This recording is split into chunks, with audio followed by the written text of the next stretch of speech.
Eu sou o Padre Diego Bettoni, do Movimento Um Só Coração. Vamos refletir o número 18 do Diário de Santa Faustina. Que esse momento seja de coração a coração. Vou ler o número 18 do Diário de Santa Faustina.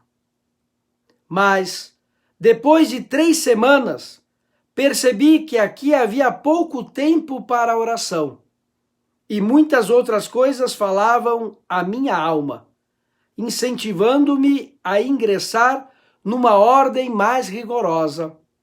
Este pensamento fixou-se profundamente na minha alma, mas não havia nisso a vontade de Deus. No entanto, esse pensamento ou tentação tornava-se cada vez mais forte, de tal maneira que um dia decidi contar tudo à Madre Superiora e sair decididamente da congregação. Mas Deus conduziu de tal modo as circunstâncias que eu não conseguia falar com a Madre Superiora.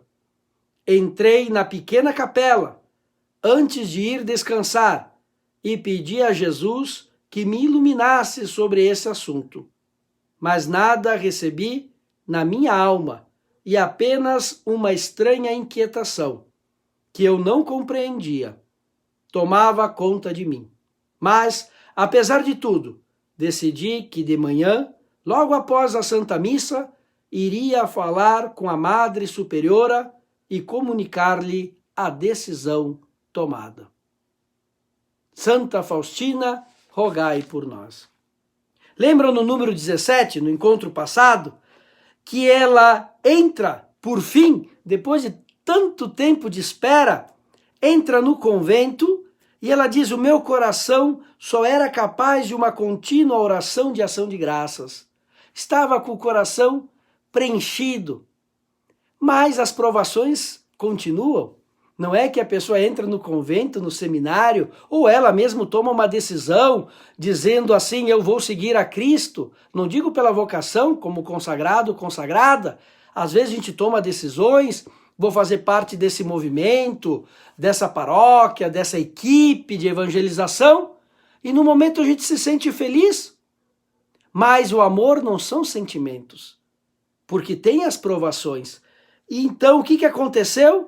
Que depois de 3 semanas, ela já começou a ter tentações, ela diz pensamentos ou tentações, e veremos que são sim tentações, e que mesmo que ela pede para Jesus a Eucaristia, porque ela foi até a capela, e ela diz que pediu para Jesus, mas nada recebeu, mas depois vamos ver no próximo encontro, no número 19, que sim, Jesus se manifestou para ela. Mas como devemos também ter paciência quando a gente não escuta Jesus no nosso coração, ou a gente não tem as coisas claras.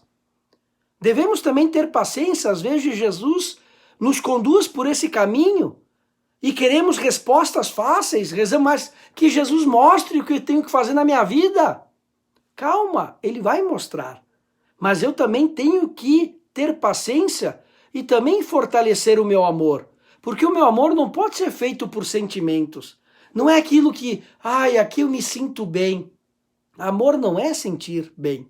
É como, por exemplo, que eu sempre falo, uma mãe, para saber a diferença entre sentimento e amor. Um inverno frio, de noite, à 1 da manhã, ela está lá, debaixo das cobertas, quentinha, e começa a chorar o filhinho recém-nascido. Qual que é o sentimento da mãe? Tá cansada, trabalhou o dia inteiro, tá lá embaixo das cobertas. O sentimento é ficar lá. Mas a criança tá chorando. O que é o amor? É levantar-se e cuidar da criança mesmo no frio. É deixar aquele sentimento, aquela coisa boa para ajudar a pessoa que amamos. Então, amor não é sentimentos.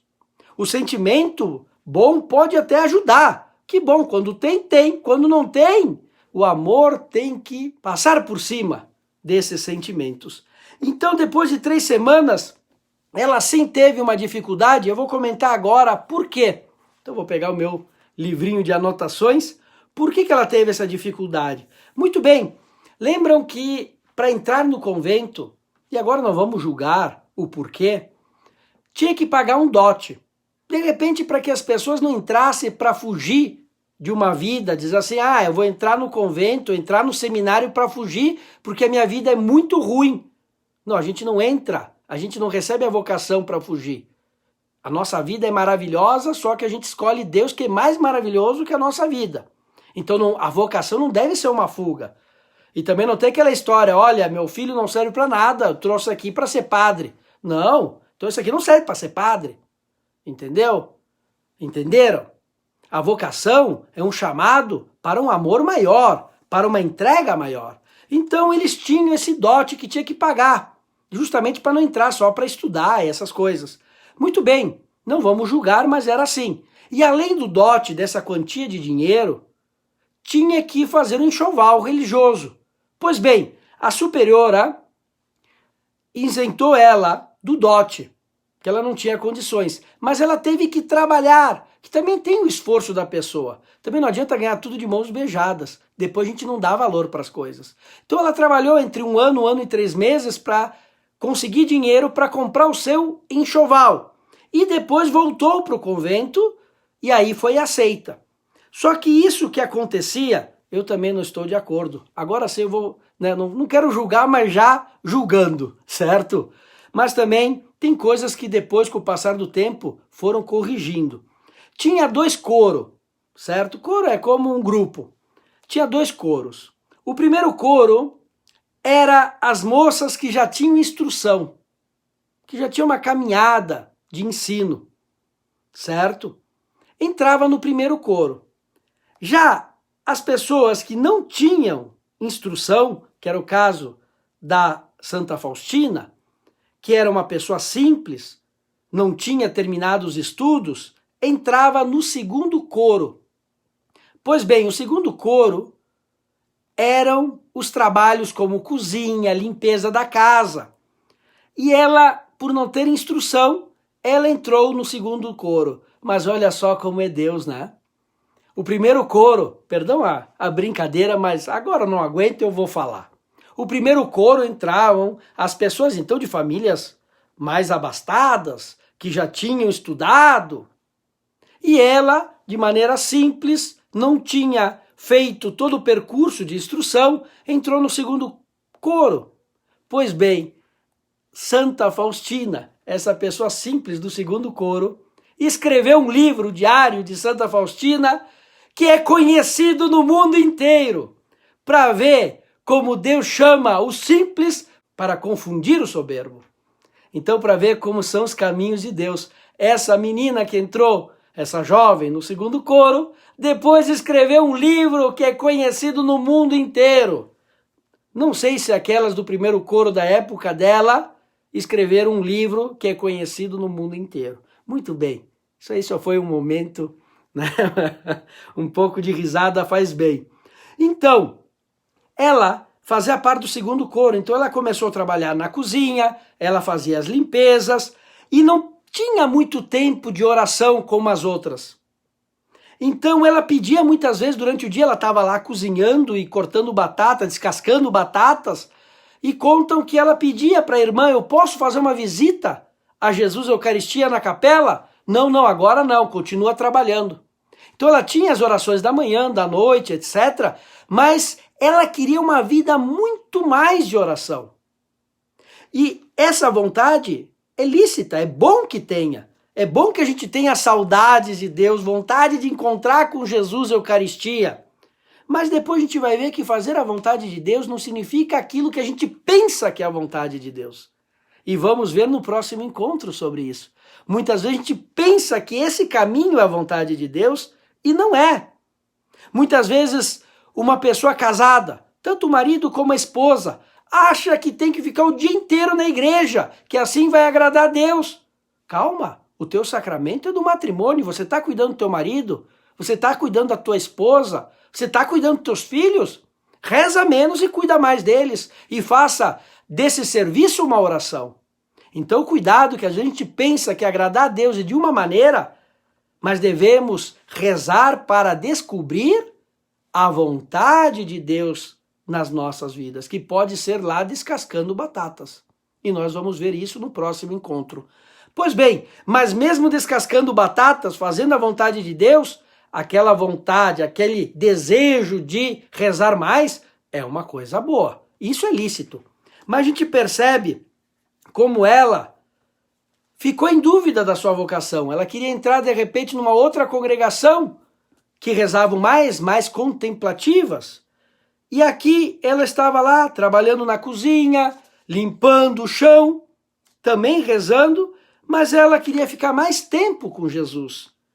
E ela teve sim essa dificuldade, colocou em dúvida, e nos diz aqui que ela tomou a decisão de sair da congregação. Ela já estava decidida, ela ia falar no outro dia, depois da missa, que iria sair. E vamos ver que no número 19, no próximo encontro, Jesus fala para ela uma outra coisa, mostra para ela qual que é a vontade dele, aonde estão as graças que ele tem preparadas para ela. Por isso também nas nossas vidas devemos estar abertos à vontade de Deus, até mudar certas coisas que nós já tomamos a decisão, até decisões boas. Nós devemos estar abertos, porque não é a nossa vontade, fazer a nossa vontade, mas é fazer a vontade de Deus. E é claro que ela, e vamos ver, permanecendo nessa congregação, ela foi muito mais feliz. Porque qual é a vontade de Deus? É que a gente sofra? Não. A vontade de Deus é que você seja feliz. Ele sabe o caminho que vai realizar você, que você vai poder se realizar, mesmo no meio das dificuldades. É como o Salmo do Bom Pastor. Mesmo que eu atravesse pelo vale escuro, não temerei porque tu estás comigo. O Salmo não diz que quando a gente está com o bom pastor é só andar nos campos floridos, não. Mas mesmo passando pelo vale escuro, eu sou feliz, eu tenho paz, porque eu sei que eu estou caminhando junto com Deus. E temos só essa vida. E com isso eu vou terminar. Somente temos essa vida, meu irmão, minha irmã, para agradar a Deus e servir os nossos irmãos. Um tempo muito curto, porque no céu é Deus quem vai nos agradar. Vamos dar a bênção com a relíquia de Santa Faustina, pedindo a intercessão do Beato Miguel, de São João Paulo II, Santa Faustina. Que Deus derrame a graça que você necessita. Deus conhece o seu coração. E que possamos fazer sempre a vontade de Deus. O Senhor esteja convosco. Ele está no meio de nós. Abençoe-vos Deus Todo-Poderoso, Pai, Filho e Espírito Santo. Amém.